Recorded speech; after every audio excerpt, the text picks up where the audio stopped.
रात का अंधेरा छाया हुआ था। सितारे झलमला रहे थे। हल्की हल्की हवा चल रही थी। सब सो रहे थे।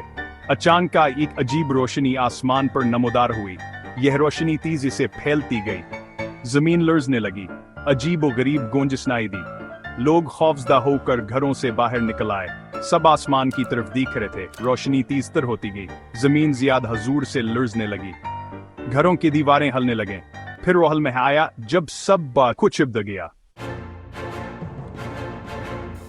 आसमान रोशनी से चमका था। दीवाहिकल जहाज फजा में नमोदार हो गए। यह जहाज किसी अजीब सी धातु से बने हुए थे। इनकी शक्ल डिस्क जैसी थी। उनमें से तेज रोशनी निकल रही थी। जहाज तेज से जमीन की तरफ बढ़ने लगे। जमीन पर हलचल मच गई। लोग खौफजदा होकर भागने लगे। जहाज जमीन पर उतरने लगे। उनमें से अजीब अल खल्कत मखलूक बाहर निकलने लगी। इनके जिस्म लंबे और पतले थे। इनके सर बड़े और आंखें सरखत हैं।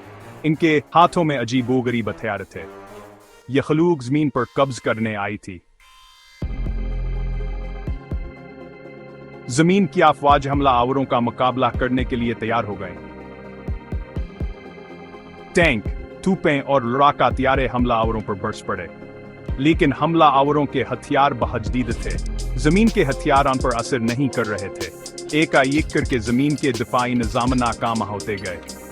शहर हमला आवरों के कब्जे में आते गए। जमीन की अफवाज ने बहादुरी से मुकाबला, लेकिन वह हमला आवरों के सामने बेबस साबित हुए। शहर खंडरात में तब्दील हो चुके थे। हमला आवरों ने इंसानों को गुलाम बना लिया था। एक छोटा सा बच्चा पनीमा से लिपट कर रो रहा था। माँ, क्या हम हमेशा गुलाम रहेंगे? माँ ने इसके सर पर हाथ फेरा। नहीं बेटा, माँ ने हारेंगे। हमें आजादी जरूर मिलेगी। हमें बसापनी हमतावर अक्ल से काम लेना होगा। रात अंधेरी थी। खौफ हर तरफ था। लेकिन माँ के लहजे में छुपी उम्मीद एक छोटी सी किरण की मानंद थी। ये किरण अंधेरे को चीर कर एक नए दिन का वादा कर रही थी।